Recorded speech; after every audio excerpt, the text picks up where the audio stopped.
Assalamualaikum warahmatullahi wabarakatuh. Hai everyone, perkenalkan nama saya Murniati, Prodi Pendidikan Teknologi Informasi kelas 4B. Sebelum saya lanjut ke materinya, ada kalanya saya mau berterima kasih kepada teman-teman yang sudah nonton video saya. Jangan lupa juga klik tombol like-nya jika kalian suka dengan videonya, dan semoga video saya bermanfaat untuk kalian. Langsung saja, materi yang akan saya bahas mengenai prinsip pengembangan sumber belajar, di mana prinsip pengembangan sumber belajar ini memiliki 3 poin utama, yaitu yang pertama dasar pengembangan, kemudian yang kedua tujuan pengembangan, kemudian yang ketiga komponen pengembangan. Oke, sebelum saya membahas 3 poin ini, saya mau menjelaskan dulu apa itu sumber belajar.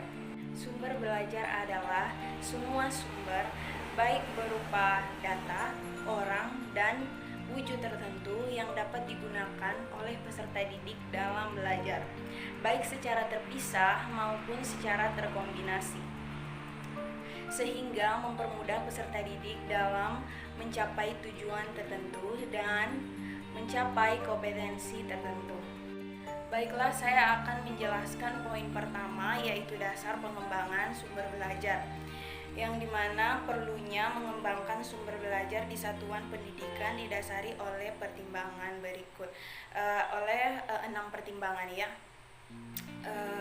Yang pertama, perkembangan ilmu pengetahuan, teknologi, dan seni begitu cepat sehingga bahan pelajaran yang ada dalam buku teks pelajaran tidak dapat mengikutinya pada waktu yang bersamaan. Iya, seperti yang kita lihat sekarang, perkembangan teknologi sudah sangat canggih dan cepat sehingga membuat individu lebih mempergunakan teknologi.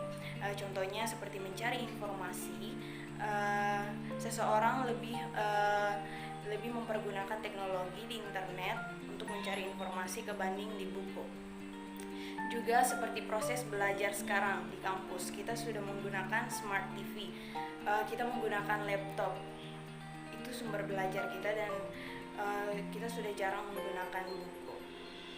Kemudian yang kedua, waktu yang tersedia untuk belajar secara tatap muka antara pembelajar dan pembelajar terbatas dan tidak cukup mencangkup semua pokok bahasan secara tuntas sehingga tidak mencapai kompetensi yang ditetapkan. Ya, kalau kayak begini, belajar secara tatap muka itu terbatas antara pembelajar dan pembelajar. Cara mengatasinya yaitu seperti menurut saya memberikan tugas-tugas atau mencari jam kuliah lain. Kemudian yang ketiga, masing-masing pembelajar memiliki gaya belajar yang berbeda-beda. Tidak mungkin dipenuhi semuanya di dalam kelas. Ya, itu sangat betul. Jadi caranya di sini kita harus memahami gaya belajar siswa dan menetapkan proses belajar yang cepat dipahami siswa dan berbagai gaya belajar. Jangan terpacu ke satu belajar saja. Kemudian yang keempat, pembelajar perlu dilatih mencari, menemukan, mengolah, dan menggunakan informasi secara mandiri. Oke, di sini kita harus dilatih untuk mencari informasi sendiri, ya, seperti diberikan tugas-tugas untuk dikerjakan sendiri. Itu juga dapat membantu kita untuk mencari atau mengelola informasi sendiri.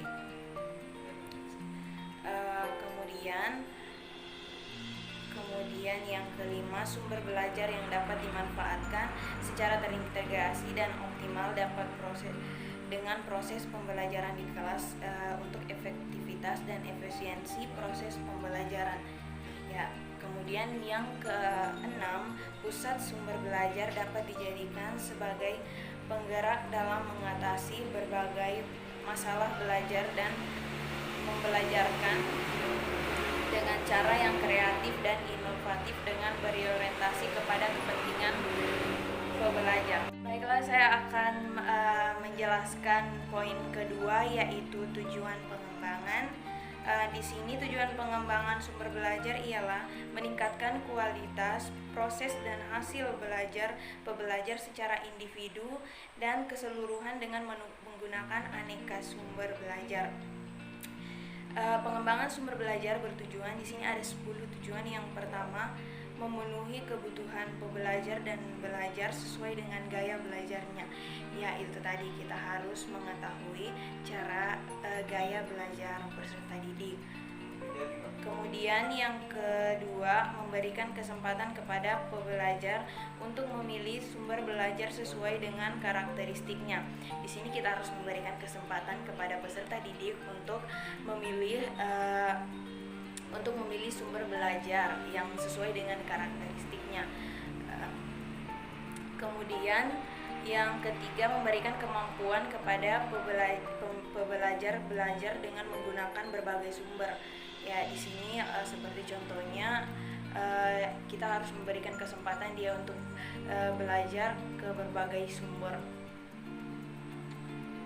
untuk mengetahui kemampuannya. Kemudian mengatasi masalah individual pembelajar dalam belajar, ini juga sangat penting dilakukan untuk mengatasi masalah dalam individu dalam proses pembelajaran. Kemudian yang kelima, memotivasi pembelajar belajar sepanjang hayat. Ini juga sangat penting, kita harus memotivasi pembelajar untuk lebih semangat dalam proses pembelajaran. Kemudian yang keenam, memberikan kesempatan kepada pembelajar mengembangkan berbagai model pembelajaran. Ya, ini kita harus memberikan kesempatan kepada pembelajar untuk mengembangkan model pembelajarannya. Kemudian yang ketujuh, membantu pembelajar mengatasi masalah-masalah dalam pengembangan sistem pembelajaran. Kemudian yang kedelapan, mendorong penggunaan pendekatan pembelajaran yang baru, kreatif dan inovatif. Kemudian yang kesembilan, mendorong terciptanya proses pembelajaran yang menyenangkan. Kemudian yang ke-10, mensinergikan penggunaan semua sumber belajar sehingga tujuan belajar tercapai secara efektif dan efisien. Selanjutnya poin yang ketiga, di sini ada komponen pengembangan sumber belajar, di mana komponen pengembangan sumber belajar ini dikategorikan ke dalam 7 ya. 7 di sini ada pesan, orang, bahan, alat, prosedur, lingkungan, pengelolaan. Yang pertama, pesan, contohnya seperti materi. Kemudian yang kedua, orang yaitu contohnya guru sama peserta didik. Kemudian bahan di sini seperti buku, majalah, video, tape recorder pembelajaran. Kemudian alat di sini kita menggunakan laptop, HP, dan yang penting itu smart TV juga di kampus. Kemudian di sini prosedur contohnya simulasi kayak gitu. Kemudian di sini lingkungan contohnya gedung kampus, ruangan seperti begitu. Kemudian di sini terakhir pengelolaan. Terima kasih.